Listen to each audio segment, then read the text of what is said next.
Welcome to Pindar Poetry. We hope you learned something new. You're starting by getting the input device ready because connection type determines the next steps. Plug a USB keyboard into a rear USB port or enable pairing mode for a Bluetooth model. The Xbox console accepts USB natively but requires a compatible Bluetooth adapter for some keyboards.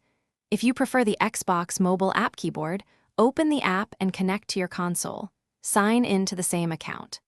Once connected, make sure the keyboard responds in a text box before proceeding to language and layout changes. Now you change how keys map by adjusting language and layout settings. Go to Settings, choose System, then Language and Location to pick the console language that controls the on-screen keyboard. Select the language matching your desired keyboard layout. For physical keyboards, test typing in Messages or the guide search to confirm mapping. If a specific layout, for example, AZERTY versus QWERTY, isn't available, add the preferred language and restart the console so the OS fully applies the new keyboard mappings. Finish by verifying persistent behavior. Restart the Xbox to ensure settings stick, then retest typing across apps.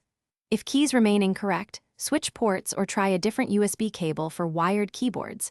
For Bluetooth models, repair the device and remove old pairings on the console.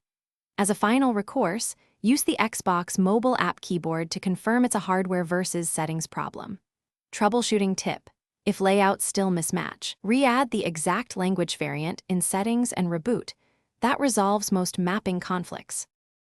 Thanks for watching. Consider subscribing if we helped you.